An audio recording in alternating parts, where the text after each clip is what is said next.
السلام عليكم ورحمة الله وبركاته. داوديال كسو دوادا قيسي ورحمة channel أصحابتنا عصب سو دوادا أصحابتك كسو رسينا عدياد بعض ما سنتهين قودهان عد والبوصو بوقتو channel كقيسي ورحمة والعليال عدياد باردين كم هاد علينا داوديال وحان ربانا ندلا وداغو وردك دقاه وهذا نقصو قاري مقالة مقدشو wararkaasi waxay sheegayaan fanaan Soomaaliyeed oo lagu magacaabo Cabdi Dhaanto in lagu xiray magaalada Muqdisho. Cabdi Dhaanto waa fanaan Soomaaliyeed oo si weyn looga yaqaano Soomaaliya iyo guud ahaan deegaamada Soomaalida degto. Sidoo kale wuxuu caan ku yahay qaybta Facebook, follower badan ayuu haystaa, dad badan ayaa follow gareeyo oo la socdo mar walba heesihiisa iyo wax walba oo soo bandhigo.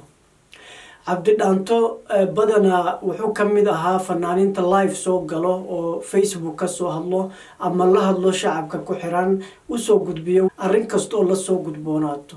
baryahan dambe wuxuu barahiisa bulshada ku soo bandhigaa asaga iyo mas'uuliyiinta dawladda is haysto ama khilaaf ka dhaxeeyo ayuu mar walba soo bandhigaa.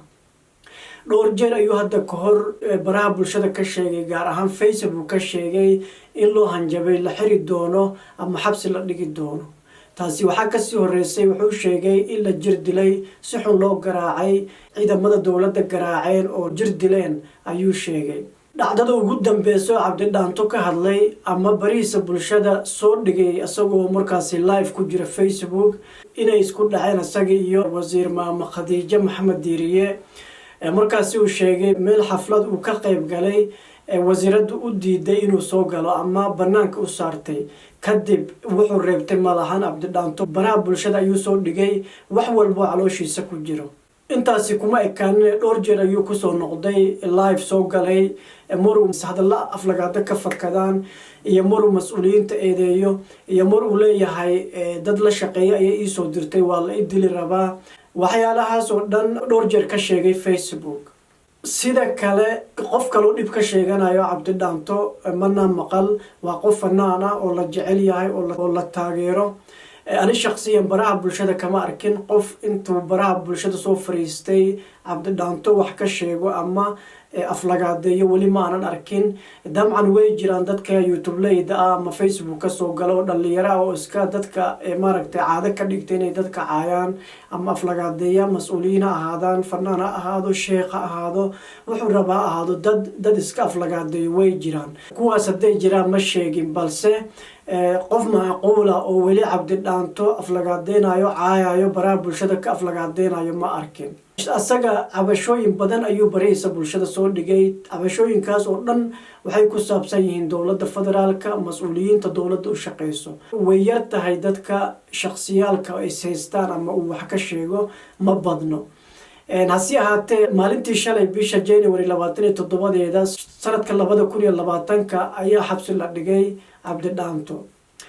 wali lama xaqiijinin sababta ka dambeysay in Cabdi Dhaanto xabsi la dhigo oo la xiro balse waxa xaqiiqo ah inuu xabsi ku jiro oo xiran yahay magaalada Muqdisho ku xiran yahay. waxyaalo badan ayaa laga yaabaa inay jiraan balse inaan hor dhac ma rabo. warku markuu cadaado oo la xaqiijiyo waxa lagu haysto ama lagu xiray insha Allah taala waan idin la wadaagi doonaa. balse ma wanaagsano inaan hadda qiyaaso oo waxaan jirin idin soo gudbiyo war oo aan lagu kalsoonayn idin soo gudbiyo ma rabo. insha Allah taala waan idin la soo wadaagi doonaa ballan waaye marka soo xaqiijino sababta rasmiga ah oo loo xiray Cabdi Dhaanto insha Allah taala waan idin la soo wadaagi doonaa. aad iyo aad baad mahadsantiin walaalayaal. arrinta ku saabsan Cabdi Dhaanto January 27 2020 xabsi la dhigay magaalada Muqdisho lagu xiray intaas ayaan ku soo gabagabeynayaa. fadlan hadaad ku cusubtahay channelka Qaysi Raxma subscribe taabo gambaleelka ku dhufo saad u hesho notification. taliya kulantideena dambe walaalayaal waxaan idin rajeynayaa nabad iyo nolol. assalaamu calaykum waraxmatullaahi wabarakaatuh.